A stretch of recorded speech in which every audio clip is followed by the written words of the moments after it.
정전이 내린 그날 밤, 촛불 하나만이 거실을 밝히고 있었습니다.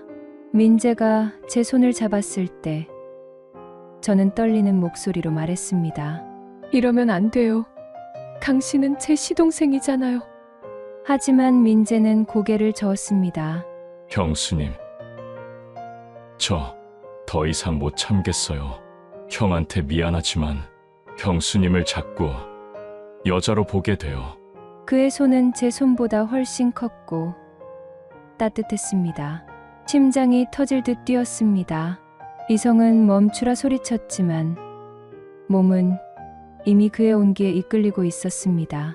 그날 밤 저는 7년 결혼 생활에서 한 번도 느껴보지 못한 감정에 휩싸였습니다. 촛불이 꺼지기 전 우리는 서로를 끌어안았고 저는 그 순간 돌이킬 수 없는 선을 넘었습니다. 이 모든 건 45일 전 남편의 갑작스러운 출장 통보에서 시작되었습니다. 구독과 좋아요로 채널을 응원해 주시면 황혼열차의 새로운 실제 사연을 빠르게 들으실 수 있습니다. 그럼 오늘의 사연 시작하겠습니다. 여보, 갑자기 싱가포르 발령이 났어. 내일 당장 출국해야 해. 남편 재호의 전화를 받은 건 평범한 목요일 저녁이었습니다. 저는 그날도 혼자 저녁을 먹고 있었습니다. 남편은 항상 바빴으니까요. 결혼한 지 7년. 저는 이미 익숙해져 있었습니다. 혼자 밥 먹고, 혼자 잠들고, 혼자 일어나는 일상이에요. 얼마나 가실 건데요? 한 달 반 정도? 아니, 어쩌면 2달까지도 늘어날 수 있어. 프로젝트 진행 상황 봐야 하니까. 남편의 목소리는 여느 때처럼 무덤덤했습니다. 미안하다는 말도, 걱정된다는 말도 없었습니다. 그저 사실만을 전달할 뿐이었죠. 저는 대답했습니다. 알겠어요. 조심히 다녀오세요. 전화를 끊고 나서 저는 한참을 그 자리에 서 있었습니다. 또 시작이구나 싶었습니다. 긴 공백의 시간이요. 승무원 시절엔 저도 바빴고 세상 구경도 많이 했습니다. 화려한 유니폼을 입고 전 세계를 날아다녔죠. 하지만 결혼하고 나서 남편이 원했습니다. 이제 그만 쉬었으면 좋겠어. 집에서 편하게 지내. 그렇게 저는 전업주부가 되었고 이제는 좁은 아파트 안이 제 세상의 전부가 되었습니다. 이틀 뒤 토요일 오전 남편은 캐리어 2개를 끌고 공항으로 떠났습니다. 현관문이 닫히는 소리가 유난히 크게 들렸습니다. 저는 넓은 거실에 혼자 남았습니다. 텅 빈 공간이 더 넓어 보였습니다. 그날 저녁 초인종이 울렸습니다. 형수님, 저 민재예요. 문을 열자 시동생 민재가 서 있었습니다. 손에는 큰 캐리어와 백팩을 들고 있었죠. 저는 깜짝 놀랐습니다.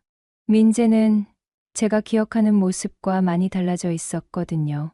마지막으로 본 게 2년 전쯤이었을까요? 그때는 좀 더 왜소하고 조용한 인상이었는데 지금 제 앞에 선 민재는 완전히 달랐습니다. 훤칠한 키에 넓은 어깨, 다부진 체격, 검은색 티셔츠, 위로 드러난 팔뚝의 근육선이 선명했습니다. 형인 재호보다 확연히 컸습니다. 키만 해도 10cm는 더 큰 것 같았어요. 어머, 민재 씨 많이 달라졌네요. 저도 모르게 그렇게 말했습니다. 민재는 수줍게 웃으며 머리를 긁적였습니다. 형수님도 그대로시네요. 전혀 안 변하셨어요. 사회적 인사치레겠지만 왠지 얼굴이 화끈거렸습니다. 저는 황급히 문을 열어주며 물었습니다. 그런데 갑자기 어쩐 일이에요? 아, 형한테 연락 못 받으셨어요? 제가 회사를 옮겼는데 여기 강남 쪽이거든요. 출퇴근이 너무 멀어서 형한테 부탁했더니 형수님 댁에서 잠깐 신세 좀 지라고 하셔서요. 괜찮으시면 한 달 정도만. 아, 그렇구나. 남편이 출국하기 전에 그런 얘기를 잠깐 했었습니다. 민재가 잠깐 집에 들어올 수도 있어. 괜찮지? 저는 별 생각 없이 고개를 끄덕였었죠. 어차피 혼자 있을 거였으니까요. 물론이죠. 들어오세요. 민재는 작은 방으로 짐을 옮겼습니다. 남편이 서재로 쓰던 방이었는데 간이 침대 하나가 놓여 있었습니다. 저는 부엌으로 가서 물을 끓였습니다. 갑자기 집 안 공기가 달라진 것 같았습니다. 낯선 남자의 존재가 느껴졌거든요. 저녁을 함께 먹자고 했더니 민재는 괜찮다고 했지만 제가 고집을 부렸습니다. 어차피 혼자 먹을 거 둘이 먹는 게 낫잖아요. 냉장고에 있는 재료로 된장찌개와 제육볶음을 만들었습니다. 오랜만에 누군가를 위해 차린 식탁이었습니다.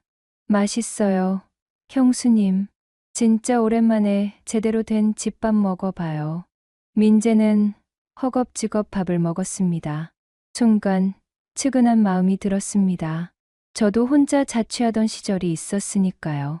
밥 한 끼 제대로 먹기 힘든 게 혼자 사는 삶이죠. 천천히 드세요. 더 있어요. 감사합니다. 형수님. 식사 후 설거지를 하는데 민재가 다가왔습니다. 제가 할게요. 아니에요. 괜찮아요. 형수님이 요리하셨으니까 제가 설거지는 해야죠. 앞으로도 제가 할게요. 민재의 말투는 공손했지만 단호했습니다. 저는 물러섰고 민재는 능숙하게 설거지를 시작했습니다. 넓은 등판이 부엌 조명 아래서 움직였습니다. 왠지 모를 이질감이 들었습니다. 남편은 한 번도 설거지를 해준 적이 없거든요. 그날 밤 저는 침대에 누워 천장을 바라봤습니다. 거실 쪽에서 민재가 움직이는 소리가 희미하게 들렸습니다. 샤워하는 물소리, 문 닫는 소리, 침대 삐걱거리는 소리. 이상하게 모든 소리가 크게 들렸습니다. 남편이 없는 집에 젊은 남자가 들어왔다. 그 사실이 문득 실감났습니다. 민재는 시동생이니까 괜찮다고 생각했는데 왠지 심장이 두근거렸습니다. 저는 이불을 머리까지 뒤집어 쓰고 잠을 청했습니다. 다음 날 아침, 일찍 일어나 아침을 준비했습니다. 민재는 7시에 출근한다고 했으니까요. 간단하게 계란 후라이와 토스트, 샐러드를 준비했습니다. 민재가 방에서 나왔을 때 저는 잠시 멈칫했습니다. 정장 차림의 민재는 더 커 보였습니다. 잘 다린 와이셔츠 위로 드러난 가슴판이 넓었고 넥타이가 묘하게 섹시해 보였습니다. 무슨 생각을 하는 거야? 저는 속으로 자신을 나무랐습니다. 형수님, 아침까지 차려주시다니 정말 감사합니다. 출근하는데 굶으면 안 되죠. 앞으로도 아침은 제가 챙겨드릴게요. 너무 신경 쓰지 마세요. 형한테 폐 끼친다고 혼날 것 같아요. 민재는 웃으며 식사를 시작했습니다. 저도 마주 앉아 커피를 마셨습니다. 오랜만에 아침 식탁에 누군가와 함께 앉아 있었습니다. 남편은 항상 일찍 나가서 혼자 먹었거든요. 형수님은 오늘 뭐 하실 거예요? 글쎄요. 집 정리하고 별거 없어요. 심심하시겠어요. 익숙해요. 짧은 대화였지만 왠지 편안했습니다. 민재는 말이 많지 않았지만 듣는 태도가 좋았습니다. 제 말에 고개를 끄덕이고 눈을 마주치고 진심으로 궁금해하는 것 같았어요. 민재가 출근하고 나서 저는 청소를 시작했습니다. 민재가 쓰는 방도 정리해주고 화장실도 깨끗이 닦았습니다. 점심을 먹고 나서 남편에게 영상통화를 걸었습니다. 여보, 잘 지내요? 응. 바빠. 프로젝트가 생각보다 복잡해. 남편의 얼굴은 피곤해 보였습니다. 배경으로 호텔 방이 보였습니다. 민재 씨, 잘 들어왔어요. 어제부터 같이 지내고 있어요. 그래? 민재한테 패 끼치지 말라고 해. 그냥 잠만 자고 가라고. 아니에요. 괜찮아요. 오히려 제가 심심하지 않아서 좋아요. 남편은 별 관심 없다는 듯 고개를 끄덕였습니다. 그래. 알아서 해. 나 바빠서 끊을게. 통화는 3분도 안 돼서 끝났습니다. 저는 멍하니 화면을 바라봤습니다. 언제부터였을까요? 남편과의 통화가 이렇게 무미건조해진 게요. 예전엔 분명 설레는 순간도 있었는데, 이제는 그저 형식적인 안부만 주고받을 뿐이었습니다. 저녁 무렵, 민재가 돌아왔습니다. 형수님, 다녀왔습니다. 어서 오세요. 씻고 나오세요. 저녁 준비할게요. 아, 제가 치킨이라도 시킬게요. 매일 요리하시면 힘드시잖아요. 괜찮아요. 어차피 저도 먹을 건데 뭐. 오늘은 김치찌개 끓였어요. 민재는 샤워를 하러 갔고, 저는 식탁을 차렸습니다. 김치찌개에 김, 계란말이, 오이 무침을 준비했습니다. 민재가 나왔을 때 저는 잠깐 숨이 멎는 것 같았습니다. 젖은 머리에서 물방울이 떨어지고 집에서 편하게 입는 듯한 회색 티셔츠와 트레이닝 바지를 입고 있었습니다. 티셔츠가 몸에 딱 붙어서 탄탄한 가슴과 복근 라인이 은은하게 드러났습니다. 저는 황급히 시선을 돌렸습니다. 앉으세요. 감사합니다.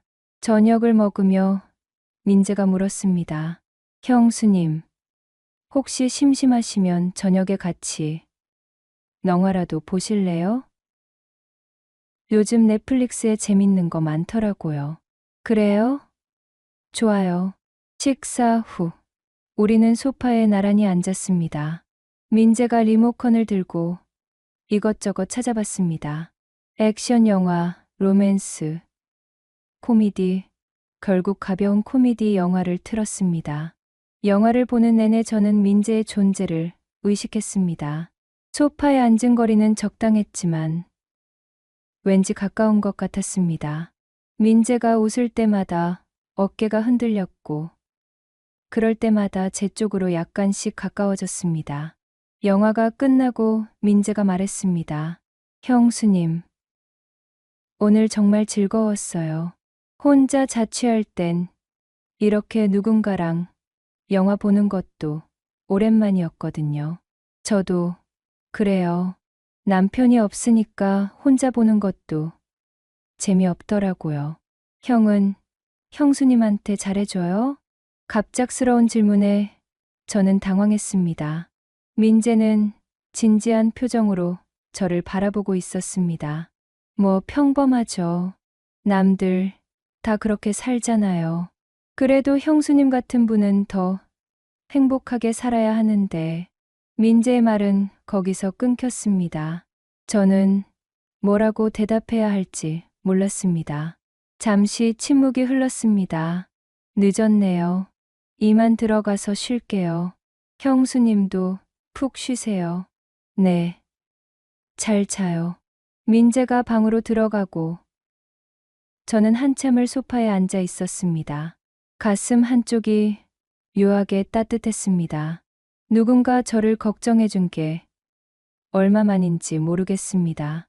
남편은 늘 바빴고 제 감정 따윈 신경 쓰지 않았으니까요. 저는 침실로 들어가 침대에 누웠습니다. 오늘 하루가 이상하게 빨리 지나간 것 같았습니다. 민재가 있어서일까요? 집이 덜 외롭게 느껴졌습니다. 그날 밤 저는 민재의 마지막 말을 떠올리며 잠들었습니다. 형수님 같은 분은 더 행복하게 살아야 하는데 그 말이 왜 자꾸 머릿속을 맴돌았을까요? 민재와 함께 지낸 지 사흘째 되던 날이었습니다. 그날 아침도 평소처럼 일찍 일어나 아침을 준비했습니다. 민재는 7시 30분쯤 일어나서 씻고 나오니까 저는 7시에 일어나 준비를 시작했습니다. 계란말이와 김치볶음밥, 그리고 따뜻한 된장국을 끓였습니다. 부엌에서 요리를 하는데 화장실 문이 열리는 소리가 들렸습니다. 민재가 샤워를 마친 모양이었습니다. 저는 국의 간을 보며 생각했습니다. 조금만 더 간을 해야겠네. 그때였습니다. 복도를 지나가는 발소리가 들렸습니다. 저는 무심코 고개를 돌렸습니다. 그리고 그 순간 저는 완전히 얼어붙었습니다. 민재가 수건 하나만 허리에 두른 채 복도를 지나가고 있었습니다. 젖은 머리카락에서 물방울이 뚝뚝 떨어졌고 넓은 어깨와 탄탄한 가슴팔이 드러나 있었습니다. 복근이 선명하게 보였고 허벅지, 근육이 움직일 때마다 힘이 느껴졌습니다. 하지만 제 시선을 가장 사로잡은 건 하얀 수건 아래로 은은하게 드러난 윤곽이었습니다. 수건이 몸에 밀착되어 있었고 그 아래의 형태가 선명하게 보였습니다. 저는 본능적으로 알 수 있었습니다. 남편과는 확연히 달랐습니다. 크기도 존재감도요. 아, 형수님. 민재가 저를 발견하고 황급히 수건을 다시 감쌌습니다. 얼굴이 빨개진 채 고개를 숙였습니다. 죄송해요. 옷 가져가는 걸 깜빡했어요. 형수님이 부엌에 계신 줄 몰랐어요. 아, 아니에요. 괜찮아요. 저도 황급히 고개를 돌렸습니다. 심장이 미친 듯이 뛰었습니다. 손에 든 국자가 떨렸습니다. 민재는 급히 방으로 들어갔고 문 닫히는 소리가 들렸습니다. 저는 가스레인지 앞에 선 채 한참을 서 있었습니다. 방금 본 장면이 머릿속에서 지워지지 않았습니다. 넓은 어깨, 탄탄한 몸, 그리고 그것, 수건 아래로 드러난 그 압도적인 형태. 이러면 안 되는데 저는 속으로 중얼거렸습니다. 하지만 이미 이미지는 제 뇌리에 각인되어 있었습니다. 국이 끓어넘치는 소리에 정신을 차렸습니다. 저는 황급히 불을 줄였습니다. 민재가 방에서 나왔을 때 저는 일부러 태연한 척했습니다. 아침 다 됐어요. 앉으세요. 네, 아까는 정말 죄송했습니다. 형수님. 민재의 얼굴은 여전히 붉었습니다. 귀까지 빨개져 있었습니다. 저는 손을 저었습니다. 괜찮아요. 신경 쓰지 마세요. 하지만 제 목소리는 떨리고 있었습니다. 민재도 눈치챘을까요? 우리는 어색하게 아침을 먹었습니다. 평소처럼 가벼운 대화를 나누려 했지만 자꾸 침묵이 흘렀습니다. 민재가 출근하고 나서 저는 소파에 털썩 주저앉았습니다. 가슴이 아직도 두근거렸습니다. 저는 손으로 얼굴을 감쌌습니다. 나 왜 이러는 거야? 분명 실수였습니다. 민재도 당황했고 저도 우연히 본 거였습니다. 하지만 그 이미지는 지워지지 않았습니다. 오히려 시간이 지날수록 더 선명해졌습니다. 점심을 먹고 나서 저는 빨래를 했습니다. 민재의 빨래도 함께 했습니다. 옷을 개면서 저는 민재의 옷 사이즈를 확인했습니다. 100 사이즈. 남편은 95였습니다. 민재가 확실히 더 컸습니다. 아니, 내가 왜 이런 생각을 하는 거야? 저는 스스로를 나무랐습니다. 하지만 마음 한구석에서 계속 무언가가 꿈틀거렸습니다. 호기심이었을까요? 아니면 다른 감정이었을까요? 저녁 무렵 민재가 돌아왔습니다. 평소보다 조금 늦었습니다. 형수님, 다녀왔습니다. 늦어서 죄송해요. 괜찮아요. 무슨 일 있었어요? 회식이 있었는데 일찍 빠져나왔어요. 민재는 피곤해 보였습니다. 넥타이를 느슨하게 풀고 와이셔츠 단추도 몇 개 풀려 있었습니다. 쇄골이 드러나 있었습니다. 저는 시선을 피했습니다. 씻고 나오세요. 저녁 차려놓을게요. 감사합니다. 민재가 샤워를 하는 동안 저는 식탁을 차렸습니다. 오늘은 삼겹살을 구웠습니다. 상추와 쌈장, 마늘도 준비했습니다. 민재가 좋아할 것 같았거든요. 민재가 나왔을 때 저는 또다시 가슴이 쿵 내려앉는 것을 느꼈습니다. 검은색 티셔츠를 입고 있었는데 젖은 머리카락이 이마에 붙어 있었습니다. 왠지 평소보다 더 섹시해 보였습니다. 섹시하다고? 내가 무슨 생각을 하는 거야? 저는 속으로 자신을 꼬집었습니다. 와, 삼겹살이요, 형수님. 정말 감사합니다. 많이 드세요. 우리는 마주 앉아 고기를 구웠습니다. 민재가 집게를 들고 능숙하게 고기를 뒤집었습니다. 손이 컸습니다. 손가락이 길고 마디가 뚜렷했습니다. 저 손이 날 만졌다면 순간 그런 생각이 스쳐 지나갔습니다. 저는 깜짝 놀라 고개를 흔들었습니다. 형수님, 괜찮으세요? 네? 아, 네. 괜찮아요. 민재가 구운 고기를 제 접시에 올려주었습니다. 드세요, 형수님. 고마워요. 고기를 먹으면서 우리는 이런저런 이야기를 나눴습니다. 민재의 회사 이야기, 제 승무원 시절 이야기.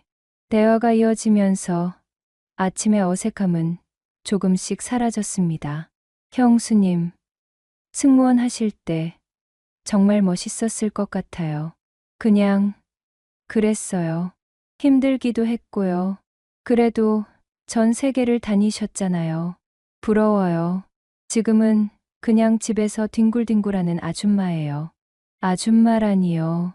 형수님은 정말 예쁘세요. 민재의 말에 저는 멈칫했습니다.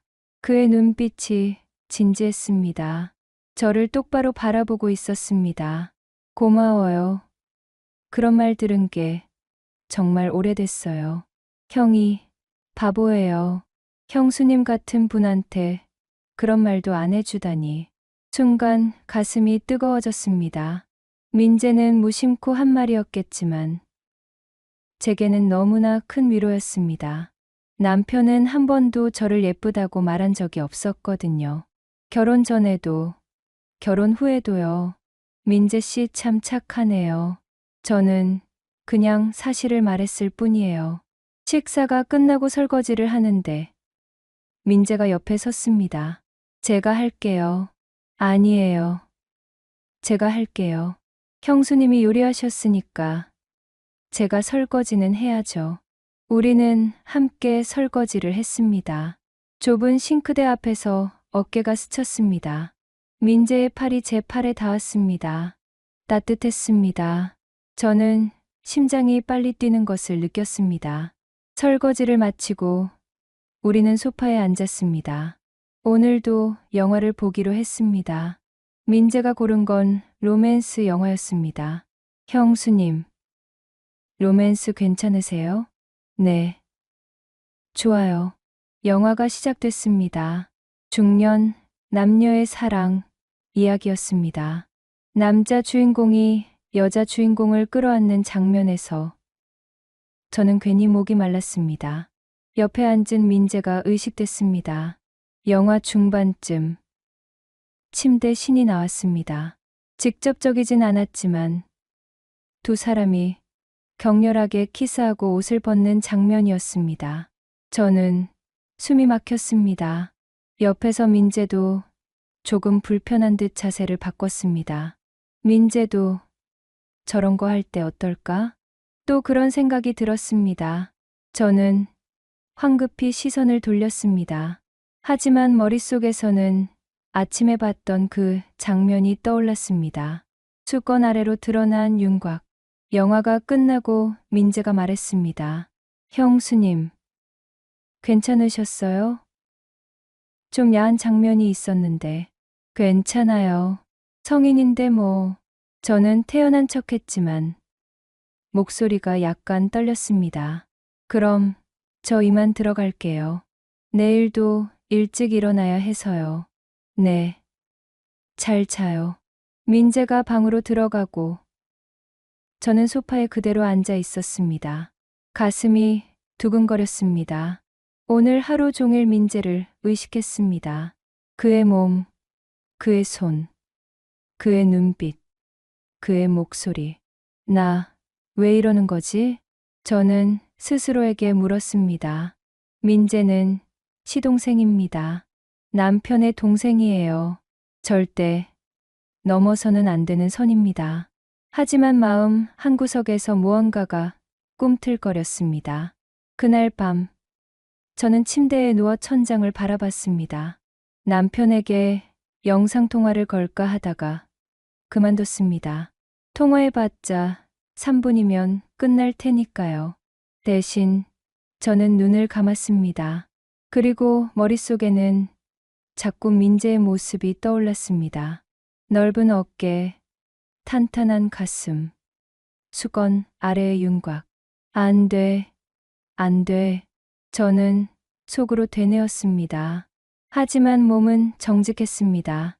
가슴이 뛰었고, 숨이 가빠졌고, 아랫배에 이상한 열기가 느껴졌습니다.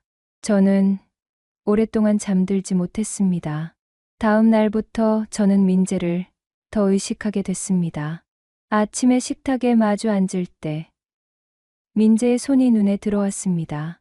젓가락을 쥔 손가락, 컵을 감싼 손바닥, 모든 게 크고 힘이 있어 보였습니다. 민재가 출근할 때, 현관에서 신발을 신는 모습을 봤을 때, 허리를 숙인 넓은 등판이 눈에 들어왔습니다. 정장 재킷 위로도 드러나는 탄탄한 체격. 저녁에 함께 TV를 볼 때 소파에 앉은 민재의 허벅지가 눈에 들어왔습니다. 트레이닝 바지 위로도 드러나는 근육의 윤곽. 모든 게 의식됐습니다. 그리고 저는 깨달았습니다. 제가 민재를 단순히 시동생으로만 보고 있지 않다는 것을요. 저는 그를 한 명의 남자로 보기 시작했습니다. 일주일이 지났습니다. 어느 날 저녁, 민재가 퇴근하고 돌아왔을 때 힘들어 보였습니다. 형수님, 오늘 너무 피곤해요. 프로젝트가 끝나질 않네요. 많이 힘들었나 봐요. 씻고 나와요.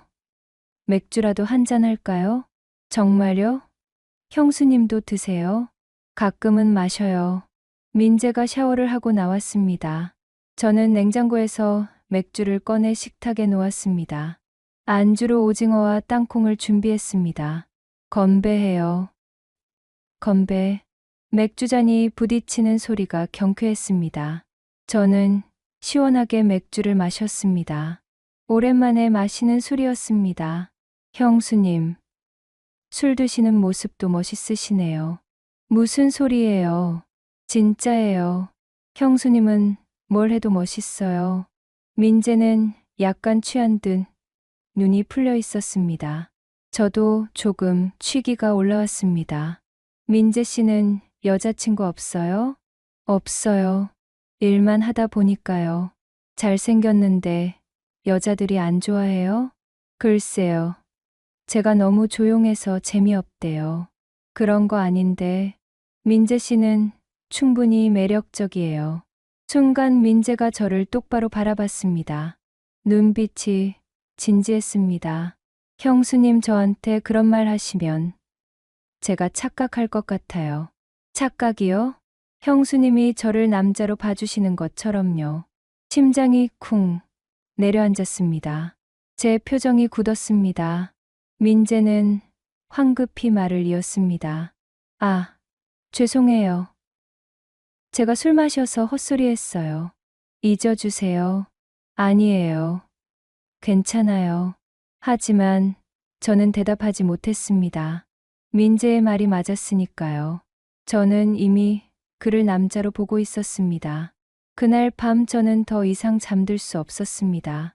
민재의 눈빛이, 목소리가, 존재가 제 머릿속을 가득 채웠습니다. 그날 밤 이후로 우리 사이의 공기가 미묘하게 달라졌습니다. 민재는 여전히 공손했고 저는 여전히 형수로서 그를 대했지만 뭔가 말로 표현할 수 없는 긴장감이 흘렀습니다.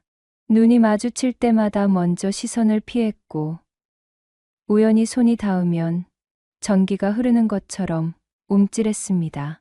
민재와 함께 지낸 지 2주가 지났습니다. 어느 날 저녁, 저는 저녁 준비를 하고 있었습니다. 오늘은 민재가 좋아하는 된장찌개를 끓이기로 했습니다. 냉장고에서 두부를 꺼내려는데 선반 깊숙이 밀려 들어가 있었습니다. 에휴, 저는 발끝으로 서서 손을 뻗었지만 닿지 않았습니다. 그때 뒤에서 긴 팔이 슥 뻗어나왔습니다. 제가 꺼내드릴게요. 민재의 목소리였습니다. 그는 어느새 제 바로 뒤에 서 있었습니다. 저는 숨이 멎는 것 같았습니다. 민재의 몸이 제 등에 거의 닿을 듯 가까웠거든요. 그의 팔이 제 머리 위로 뻗어나가며 두부를 꺼냈습니다. 여기요. 민재가 두부를 건네주었습니다. 저는 황급히 받아들었습니다. 하지만 우리 사이의 거리는 여전히 가까웠습니다. 저는 뒤를 돌아 민재를 올려다봤습니다. 그의 얼굴이 바로 앞에 있었습니다. 민재도 저를 내려다보고 있었습니다. 눈빛이 깊었습니다. 시간이 멈춘 것 같았습니다. 형수님, 민재의 목소리는 낮고 허스키했습니다. 저는 가슴이 터질 것 같았습니다. 고마워요. 저는 간신히 말하고는 몸을 돌렸습니다. 민재는 한 걸음 물러났습니다. 좁은 부엌 안에 우리 둘만의 숨소리가 들렸습니다. 제가 도와드릴까요? 아니요. 괜찮아요. 거의 다 됐어요. 저는 일부러 바쁜 척 움직였습니다. 하지만 손이 떨렸습니다. 칼질을 하다가 두부를 삐뚤게 자르고 말았습니다. 민재는 식탁에 앉아 저를 바라보고 있었습니다. 그의 시선이 느껴졌습니다. 제 뒷목이 뜨거워졌습니다. 저녁을 먹으며 우리는 평소처럼 이야기를 나눴습니다. 하지만 대화 사이사이 침묵이 길어졌습니다. 서로 할 말을 찾는 것 같았지만 동시에 아무 말도 하고 싶지 않은 것 같았습니다. 형수님, 오늘 된장찌개 정말 맛있어요. 그래요? 다행이에요. 형수님 요리는 다 맛있어요. 형이 정말 복 받은 거예요. 민재의 말에 저는 쓴웃음을 지었습니다. 복은요, 남편은 집밥보다 회식, 음식을 더 좋아해요. 형이 바보예요. 민재가 중얼거렸습니다. 저는 그의 표정을 봤습니다. 진지했습니다. 심지어 약간 화가 나 있는 것 같았습니다. 민재 씨, 형수님은 왜 이렇게 혼자 있는 시간이 많으세요? 흥은 형수님한테 관심도 없는 것 같은데. 민재의 목소리에는 답답함이 묻어 있었습니다. 저는 대답하지 못했습니다. 사실이었으니까요. 결혼 생활이 다 그래요. 시간이 지나면 익숙해지고 무덤덤해지고.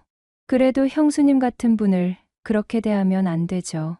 민재가 테이블 너머로 손을 뻗어 제 손을 살짝 잡았습니다. 따뜻했습니다. 저는 움찔했지만 손을 빼지 않았습니다. 민재 씨, 형수님. 저는 형수님이 행복했으면 좋겠어요. 민재의 눈빛이 제 마음을 흔들었습니다.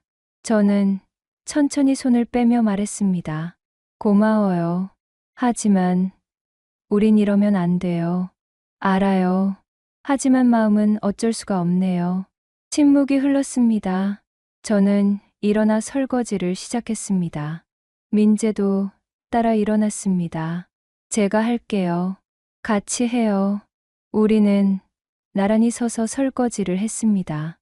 좁은 싱크대 앞에서 어깨가 계속 스쳤습니다. 민재가 그릇을 건네주고 저는 행주로 닦았습니다. 말없이 움직였지만 모든 동작이 의미 있게 느껴졌습니다. 설거지를 끝내고 손을 닦는데 민재가 말했습니다. 형수님, 오늘 날씨 좋던데 산책하러 나갈까요? 산책이요? 네. 집에만 계시면 답답하실 것 같아서요. 근처에 한강공원 있잖아요. 저는 잠시 망설이다 고개를 끄덕였습니다. 좋아요. 우리는 가벼운 옷으로 갈아입고 밖으로 나갔습니다. 5월의 저녁 공기는 시원했습니다. 한강공원까지 걸어가는 동안 민재와 나란히 걸었습니다. 형수님, 천천히 걸으세요. 민재가 제 보폭에 맞춰 걸었습니다. 남편은 항상 앞서서 걸었는데 민재는 달랐습니다. 제 옆에서 제 속도에 맞춰 걸었습니다. 한강공원에 도착했을 때 석양이 물들고 있었습니다. 우리는 벤치에 나란히 앉았습니다. 강물이 주황빛으로 반짝였습니다. 예쁘네요. 제가 중얼거렸습니다. 형수님이 더 예쁜데요.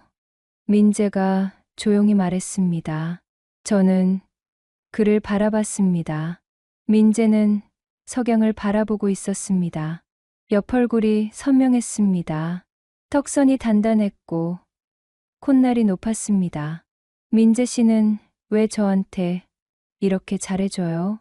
저는 조심스럽게 물었습니다. 민재가 저를 돌아봤습니다. 형수님 솔직히 말해도 될까요? 말해보세요. 저 사실 형수님을 오래전부터 좋아했어요. 심장이 멈추는 것 같았습니다. 뭐라고요? 처음 형이 형수님 데려왔을 때부터요. 그때 형수님은 승무원 유니폼을 입고 계셨는데 진짜 천사 같았어요. 형한테 질투났어요. 민재의 고백이 이어졌습니다. 하지만 형수님은 형의 여자였고 나중엔 형의 아내가 됐죠. 저는 그냥 마음속에만 담고 있었어요. 형수님을 멀리서 보는 것만으로도 좋았으니까요. 민재 씨, 형수님이랑 같이 살게 됐을 때 기뻤어요. 동시에 괴로웠고요. 가까이 있으니까 더 힘들더라고요. 형수님이 웃을 때마다, 요리할 때마다, 제 이름 부를 때마다 마음이 흔들렸어요. 저는 숨을 쉴 수가 없었습니다. 민재의 고백이 제 가슴을 두드렸습니다. 하지만 저는 형수님의 시동생일 뿐이에요. 형의 동생이고요. 그걸 알아요. 그래서 참으려고 했어요. 하지만 민재가 저를 똑바로 바라봤습니다. 형수님도 저를 조금이라도 의식하고 계신 것 같아서 제가 착각하는 건가요? 저는 대답하지 못했습니다. 거짓말을 할 수가 없었습니다. 아니에요. 착각이 아니에요. 제 목소리가 떨렸습니다. 저도 민재 씨를 의식하고 있어요. 그날 아침, 복도에서 본 이후로 아니, 어쩌면 그 전부터였을지도 몰라요. 민재의 눈빛이 흔들렸습니다. 형수님, 하지만 민재 씨, 우린 안 돼요. 절대로요. 저는 당신 형수고, 당신은 제 시동생이에요. 이건 금기예요. 알아요. 하지만 마음을 어떻게 해요? 민재의 손이 제 손을 감쌌습니다. 큰 손이 제 손을 완전히 감쌌습니다. 따뜻했습니다. 형수님. 저는 형수님을 사랑해요. 그 말에 제 눈에서 눈물이 흘렀습니다. 언제부터였을까요? 누군가 저를 사랑한다고 말해준 게요. 남편은 7년 동안 한 번도 사랑한다고 말한 적이 없었습니다. 민재 씨, 울지 마세요. 제가 잘못했어요. 형수님 힘들게 하려던 게 아니었어요. 민재가 손으로 제 눈물을 닦아주었습니다. 부드러운 손길이었습니다. 저는 눈을 감았습니다. 저도 민재 씨가 좋아요. 너무 좋아요. 그게 문제예요. 제 고백에 민재가 숨을 멈췄습니다. 하지만 우린 여기까지예요. 이 이상은 안 돼요. 저는 손을 빼며 일어났습니다. 민재도 따라 일어났습니다. 형수님, 집에 가요. 우리는 말없이 집으로 돌아왔습니다. 집에 도착해서도 어색한 침묵만 흘렀습니다. 저 먼저 들어갈게요. 잘 자요. 저는 황급히 침실로 들어갔습니다. 문을 닫고 침대에 쓰러졌습니다. 가슴이 터질 것 같았습니다. 저는 베개에 얼굴을 묻고 울었습니다. 왜 이렇게 됐을까요? 왜 하필 민재였을까요? 왜 하필 지금이었을까요? 그날 밤 저는 잠들지 못했습니다. 다음 날 아침, 저는 일부러 민재가 출근한 후에 일어났습니다. 마주치기가 두려웠거든요. 하지만 식탁 위에 쪽지가 놓여 있었습니다. 형수님, 어젯밤 죄송했습니다. 형수님을 힘들게 하려던 게 아니었어요. 오늘 저녁은 회식이 있어서 늦을 것 같습니다. 저녁 걱정 마시고 드세요. 민재, 저는 쪽지를 손에 쥔 채 한참을 서 있었습니다. 그날 저녁, 민재는 정말 늦게 들어왔습니다. 11시가 넘어서였습니다. 저는 거실에서 기다리고 있었습니다. 형수님, 아직 안 주무셨어요? 네, 잠이 안 와서요. 민재는 피곤해 보였습니다. 눈 밑에 그림자가 드리워져 있었습니다. 민재 씨, 앉아요. 할 말이 있어요. 우리는 소파에 나란히 앉았습니다. 저는 심호흡을 하고 말했습니다. 어제 제가 한 말 진심이었어요. 민재 씨를 좋아해요. 하지만 우린 정말 안 돼요. 알아요, 형수님. 남편이 돌아오면 민재 씨는 나가셔야 해요. 우린 더 이상 이렇게 가까이 있으면 안 돼요. 민재는 고개를 끄덕였습니다. 알겠습니다. 형이 돌아오기 전에 나갈게요. 고마워요. 침묵이 흘렀습니다. 그리고 민재가 조심스럽게 말했습니다. 형수님, 그럼 형이 돌아오기 전까지만 이렇게 같이 있을 수 있을까요? 그냥 지금처럼만이요. 저는 민재를 바라봤습니다. 그의 눈빛에는 간절함이 담겨 있었습니다. 그래요, 그때까지만. 우리는 약속했습니다. 위험한 약속이었습니다. 하지만 그때 저는 몰랐습니다.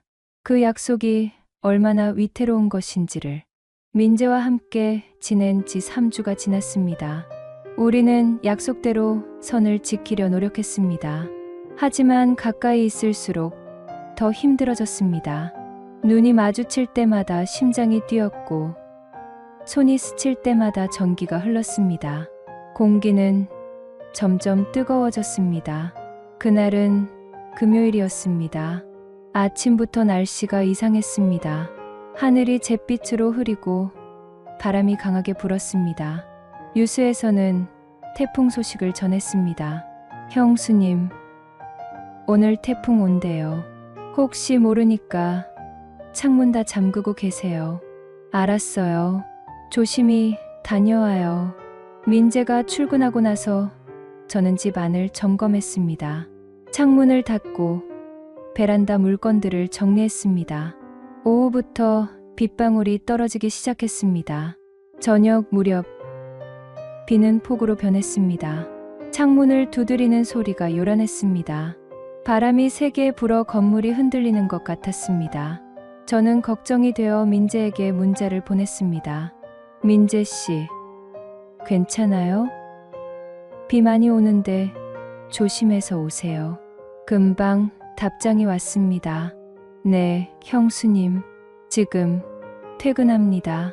조금 늦을 것 같아요. 저는 저녁을 준비했습니다. 비 오는 날엔 따뜻한 국물이 좋을 것 같아서 김치전과 파전을 부쳤습니다. 막걸리도 준비했습니다. 8시가 넘어 현관문이 열렸습니다. 형수님, 다녀왔습니다. 민재가 들어왔을 때 완전히 젖어 있었습니다. 머리카락에서 물이 뚝뚝 떨어지고 정장이 흠뻑 젖어 몸에 달라붙어 있었습니다. 어머, 왜 이렇게 젖었어요? 우산이 바람에 망가져서 괜찮아요. 빨리 씻어요. 감기 걸려요. 민재는 황급히 화장실로 들어갔습니다. 샤워하는 물소리가 들렸습니다. 저는 그의 젖은 옷을 세탁기에 넣고 수건을 준비해 문 앞에 놓아뒀습니다. 민재가 나왔을 때 김이 모락모락 나고 있었습니다. 회색 티셔츠를 입고 있었는데 역시나 몸에 딱 붙어 있었습니다. 젖은 머리를 수건으로 말리며 나오는 모습에 저는 잠시 넋을 잃었습니다. 형수님, 고마워요. 전 부쳤어요. 같이 먹어요. 우리는 식탁에 마주 앉았습니다. 바삭한 전과 시원한 막걸리가 잘 어울렸습니다. 형수님, 막걸리까지 준비하셨네요. 비 오는 날엔 이게 최고죠. 정말 맛있어요. 우리는 전을 먹으며 막걸리를 마셨습니다. 한 잔, 두 잔, 세 잔. 어느새 막걸리 한 병이 비었습니다. 하나 더 딸까요? 좋아요. 저는 냉장고에서 막걸리를 하나 더 꺼냈습니다. 약간 취기가 올라왔습니다. 얼굴이 화끈거렸습니다. 형수님, 얼굴 빨개지셨어요. 민재 씨도요. 우리는 웃었습니다. 밖에서는 여전히 비가 세차게 내리고 있었습니다. 천둥 소리가 요란하게 울렸습니다. 우와, 천둥 소리 엄청나네요. 무섭지 않으세요? 괜찮아요. 민재 씨가 있으니까. 그 말에 민재가 저를 바라봤습니다. 눈빛이 깊어졌습니다. 형수님, 바로 그때였습니다. 퍽, 갑자기 모든 불이 꺼졌습니다. 정전이었습니다. 거실이 순식간에 암흑 속으로 빠져들었습니다. 밖에서 들리는 빗소리만이 유일한 소리였습니다. 어머, 저는 깜짝 놀라 자리에서 일어났습니다. 형수님, 놀라지 마세요. 제가 여기 있어요. 민재의 목소리가 어둠 속에서 들렸습니다. 그의 손이 제 손을 찾아 잡았습니다. 따뜻하고 큰 손이었습니다. 휴대폰 불 켤게요. 민재가 휴대폰 플래시를 켰습니다. 희미한 빛이 거실을 밝혔습니다. 촛불 있어요? 주방 서랍에 있을 거예요. 우리는 손을 잡은 채 주방으로 갔습니다. 민재는 제 손을 놓지 않았습니다. 서랍을 뒤져 촛불과 라이터를 찾아냈습니다. 거실, 테이블에 촛불 3개를 켰습니다. 촛불이 흔들리며 강안을 은은하게 비췄습니다. 민재의 얼굴이 촛불빛에 비쳤습니다. 평소보다 더 깊어 보이는 눈빛, 선명한 턱선. 앉아요. 우리는 다시 소파에 앉았습니다. 하지만 이번엔 전보다 더 가까이 앉았습니다. 촛불 하나를 사이에 두고요. 정전이 언제 풀릴까요? 글쎄요. 태풍이 지나가야 할 텐데. 밖에서는 여전히 폭우가 쏟아지고 있었습니다. 창문에 부딪히는 빗소리, 휘몰아치는 바람소리. 세상에 우리 둘만 남은 것 같았습니다. 형수님, 무섭지 않으세요? 조금여 하지만 민재 씨가 있어서 괜찮아요. 민재가 제 손을 다시 잡았습니다. 이번에는 두 손으로 감쌌습니다. 형수님, 왜요? 이러면 안 되는 거 알아요. 하지만 오늘만은 형수님 손잡고 있고 싶어요. 저는 대답하지 않았습니다. 대신 손을 빼지 않았습니다. 민재의 엄지손가락이 제 손등을 부드럽게 쓰다듬었습니다. 그 작은 움직임에 온몸에 전류가 흘렀습니다. 민재 씨, 형수님, 저 더 이상 못 참겠어요. 민재의 목소리가 떨렸습니다. 형한테 미안하지만 형수님을 자꾸 여자로 보게 돼요. 아니, 처음부터 여자로 봤어요. 형수님이 웃을 때, 요리할 때, 제 이름 부를 때 매번 심장이 터질 것 같았어요. 민재 씨, 우린 안 돼요. 알아요. 하지만 형수님도 저를 느끼고 계시잖아요. 제가 형수님 곁에 있을 때 형수님 숨소리가 빨라지는 거 알아요. 제 손이 닿을 때 움찔하시는 것도 알아요. 민재의 말이 맞았습니다.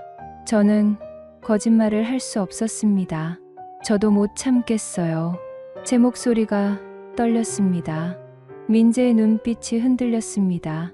형수님, 민재가 천천히 얼굴을 가까이 했습니다. 저는 눈을 감았습니다. 그의 숨결이 느껴졌습니다. 입술이 가까워졌습니다. 그리고 우리는 키스했습니다. 처음에는 조심스럽고 부드러웠습니다. 민재의 입술이 제 입술을 감쌌습니다. 따뜻하고 부드러웠습니다. 하지만 점점 깊어졌습니다. 민재의 손이 제 뺨을 감쌌고 저는 그의 어깨를 붙잡았습니다. 얼마나 키스했을까요? 숨이 차올랐을 때 우리는 떨어졌습니다. 민재의 이마가 제 이마에 닿았습니다. 우리는 거친 숨을 몰아쉬었습니다. 형수님, 미안해요. 아니에요. 저도 원했어요. 저는 솔직하게 말했습니다. 더 이상 숨길 수 없었습니다. 형수님, 민재가 다시 키스했습니다. 민재가 저를 소파에 눕혔습니다. 그의 몸이 제 위를 덮었습니다. 형수님, 정말 괜찮으세요? 민재가 물었습니다. 눈빛에는 욕망과 동시에 걱정이 담겨 있었습니다. 괜찮아요, 민재 씨.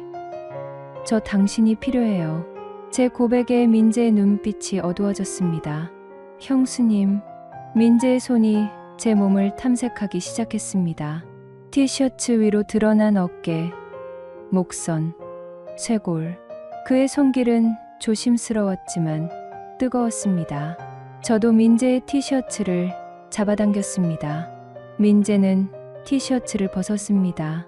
촛불빛 아래 드러난 그의 몸, 넓은 어깨, 탄탄한 가슴, 선명한 복근, 그리고 아래로 내려갈수록 더욱 선명해지는 근육의 선. 형수님, 저를 봐주세요. 민재가 속삭였습니다. 저는 그를 올려다봤습니다. 그의 눈빛에는 간절함이 가득했습니다. 당신이 보고 싶어요. 저는 손을 뻗어 민재의 얼굴을 쓰다듬었습니다. 민재는 눈을 감고 제 손길을 느꼈습니다. 형수님, 저 진짜 더 이상 못 참겠어요. 괜찮아요, 저도요. 민재가 저를 품에 안았습니다. 그의 체온이 느껴졌습니다. 심장 소리가 들렸습니다. 제 심장과 그의 심장이 같은 리듬으로 뛰고 있었습니다. 형수님, 사랑해요. 저도 당신을 사랑해요. 우리는 서로를 끌어안았습니다. 촛불이 흔들렸습니다. 밖에서는 폭우가 쏟아졌습니다. 하지만 우리에겐 상관없었습니다. 그날 밤, 우리는 선을 넘었습니다. 민재는 조심스럽게 저를 침실로 안내했습니다. 촛불 하나를 들고 어둠 속을 걸었습니다.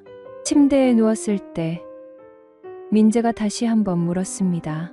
형수님, 정말 괜찮으세요? 후회하지 않으실 거예요? 후회할지도 몰라요. 하지만 지금 이 순간만큼은 당신과 함께하고 싶어요.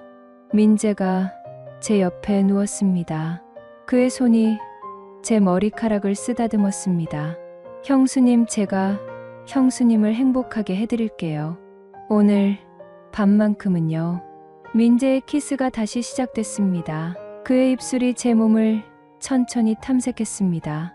저는 숨을 참을 수 없었습니다. 민재 씨, 형수님 아름다워요. 민재의 손길은 부드럽지만 확고했습니다. 그는 제 몸의 반응을 하나하나 확인하며 움직였습니다. 저는 그의 어깨를 붙잡았습니다.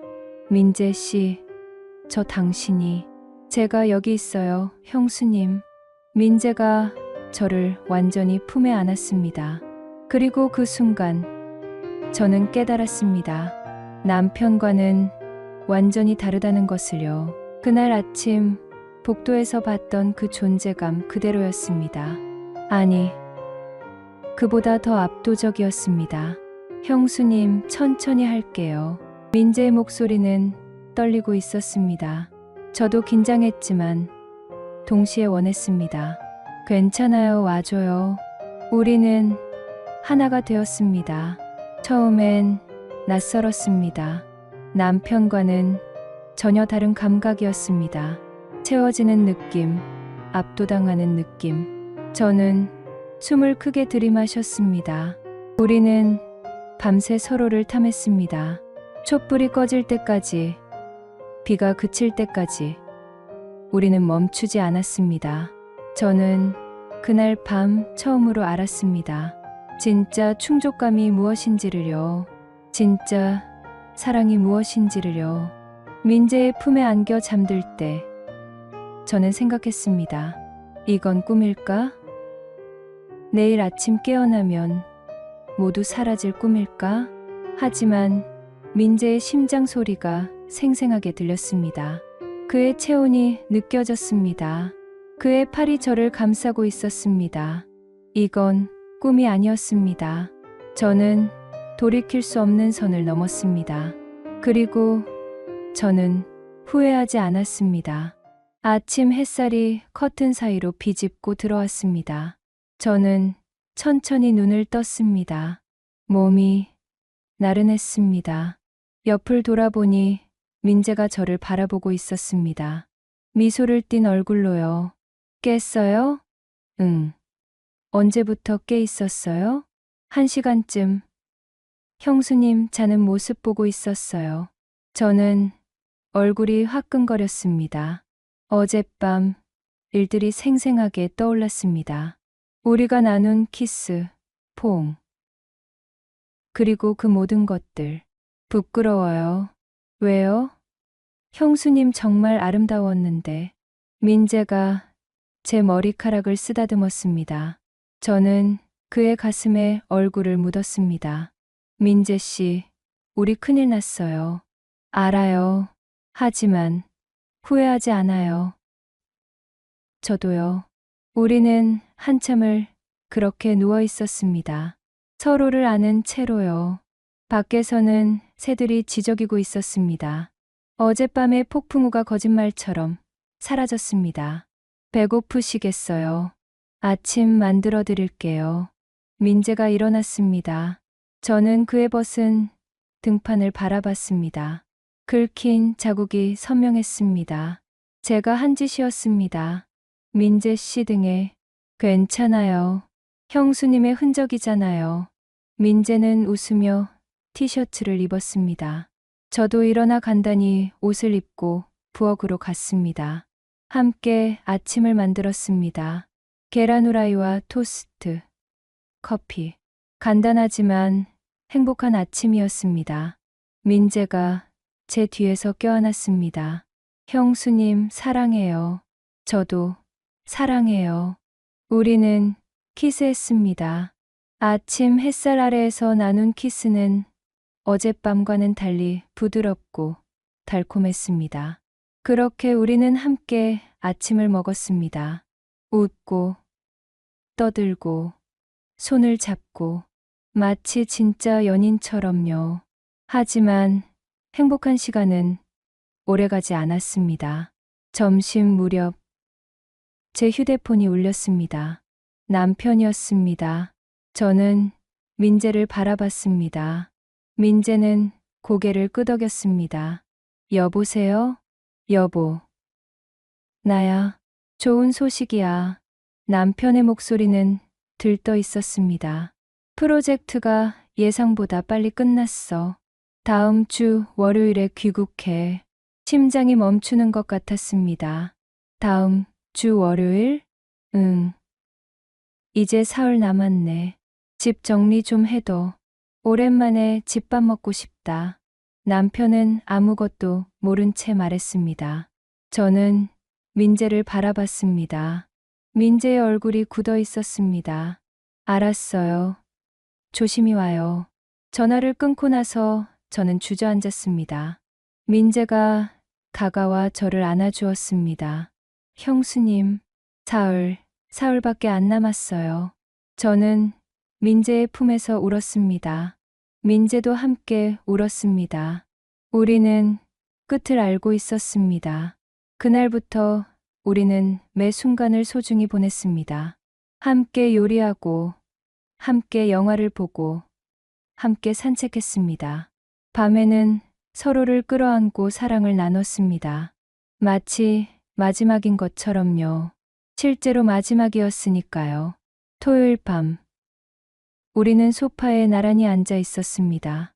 민재 씨, 우리 사진 한 장 찍어요. 사진이요? 네, 추억으로 남기고 싶어요. 우리는 셀카를 찍었습니다. 웃는 얼굴로, 키스하는 모습으로, 껴안은 채로. 그 사진들은 제 휴대폰 깊숙한 곳에 숨겨뒀습니다. 일요일 아침, 민재가 말했습니다.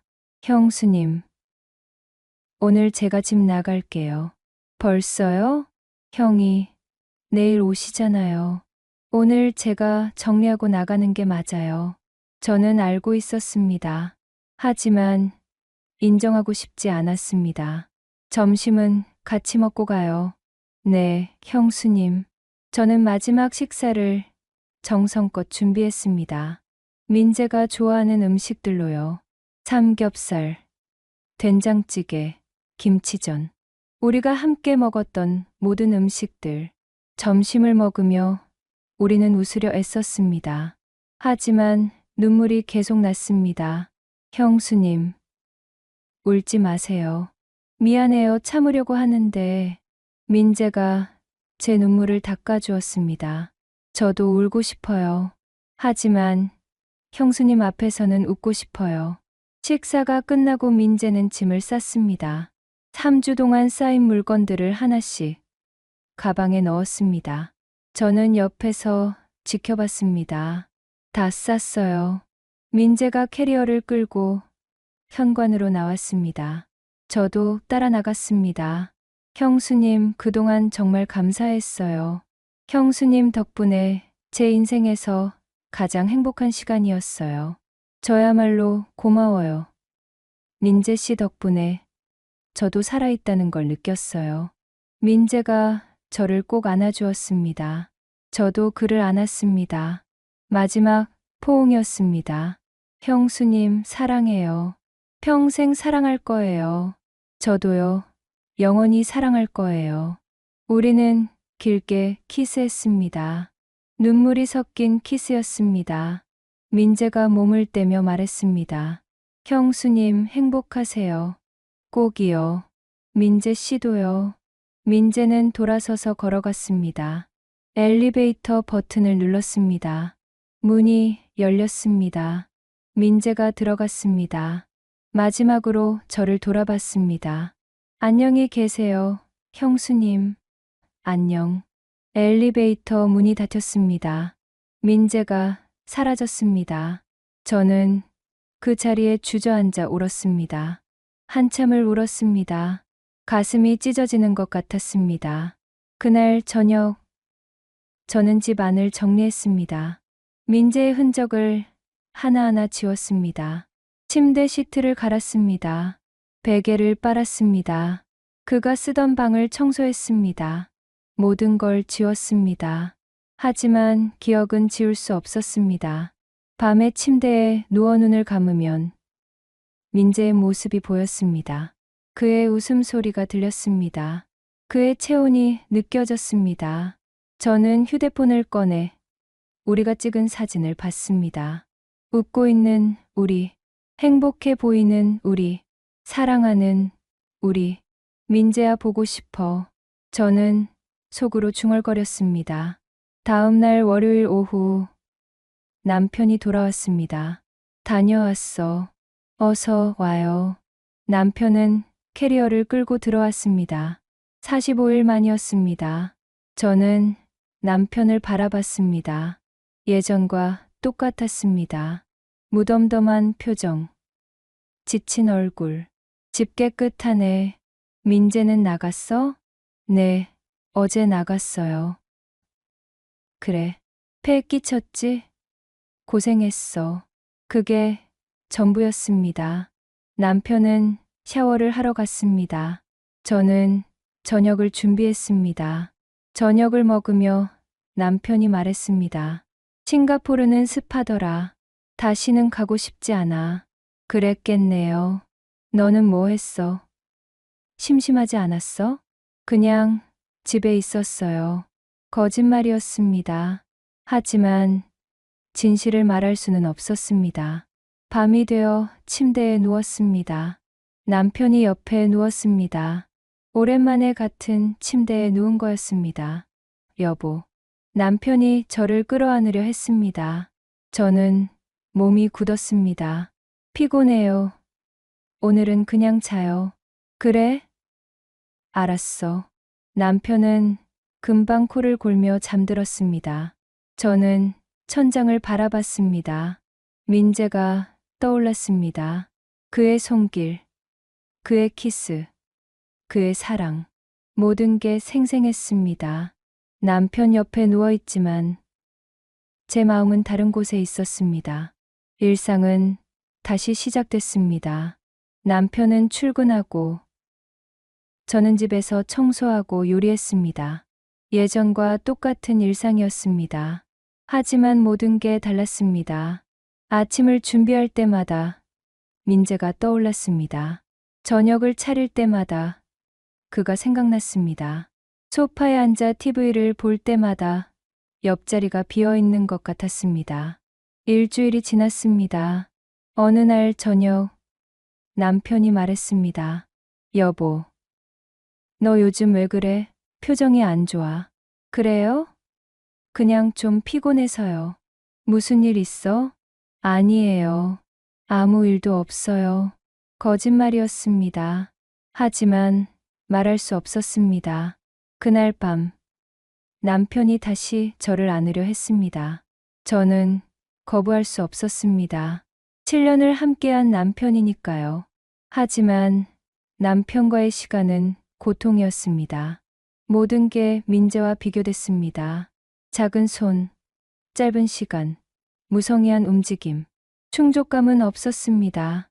끝나고 나서 남편은 금방 잠들었습니다. 저는 화장실로 가서 울었습니다. 소리 내지 않고 조용히. 민재야 보고 싶어. 한 달이 지났습니다. 저는 민재에게 연락하지 않았습니다. 민재도 연락하지 않았습니다. 우리는 약속했으니까요. 끝내기로요. 하지만 매일 밤 그를 떠올렸습니다. 휴대폰을 열어 사진을 봤습니다. 그리고 울었습니다. 어느 날 마트에서 장을 보다가 민재가 좋아하던 막걸리를 봤습니다. 저는 그걸 집어 들었습니다.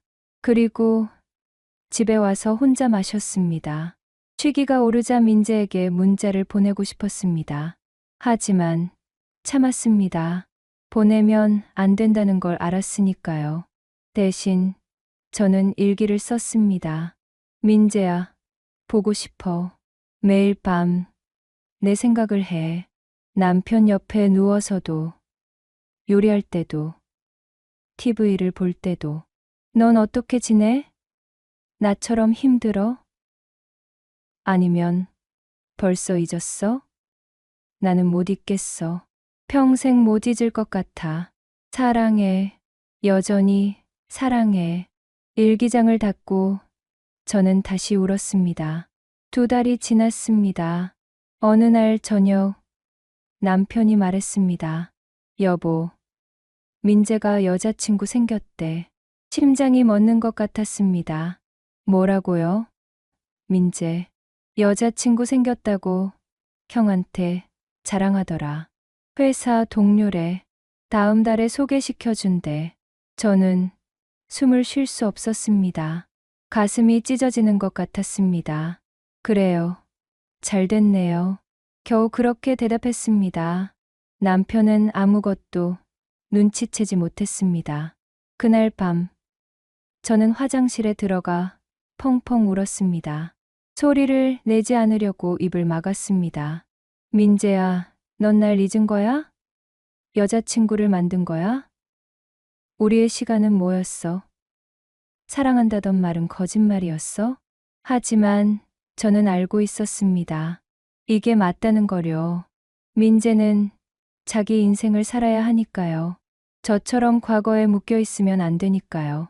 하지만 가슴은 찢어졌습니다. 3개월이 지났습니다.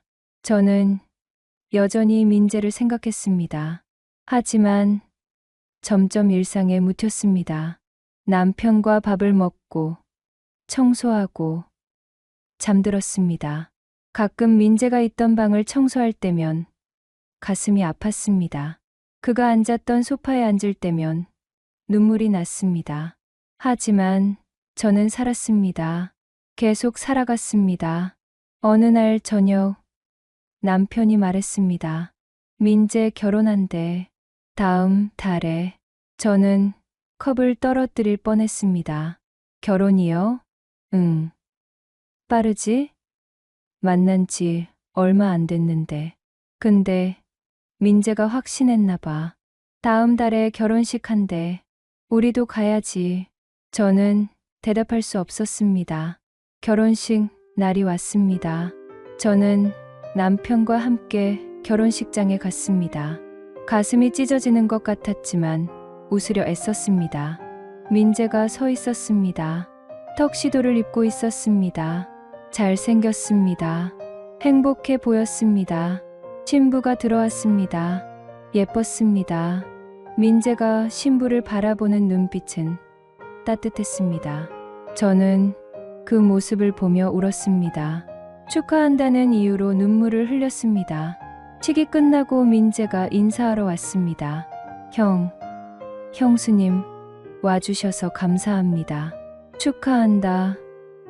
민재야, 남편이 말했습니다. 저는 입을 열 수 없었습니다. 민재가 저를 바라봤습니다.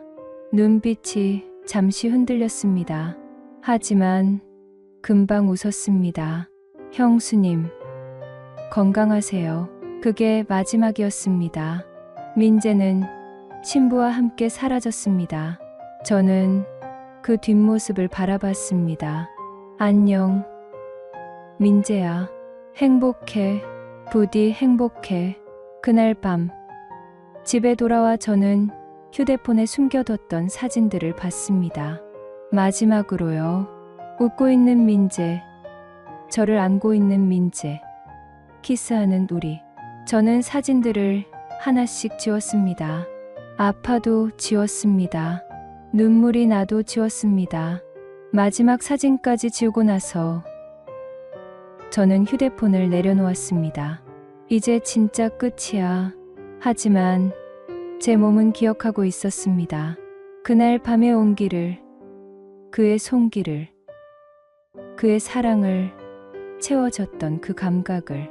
남편 옆에서 잠들 때도 저는 여전히 그를 떠올렸습니다. 민재야, 사랑했어. 정말 사랑했어. 그리고 저는 알았습니다. 평생 잊지 못할 거라는 거려. 그 위험했던 45일을. 오늘 사연은 여기까지입니다. 무료 구독과 좋아요를 꾹 눌러주시면 황혼열차의 기가 막힌 다음 사연들을 좀 더 빠르게 들으실 수 있습니다. 그럼 오늘도 건강하고 행복하세요.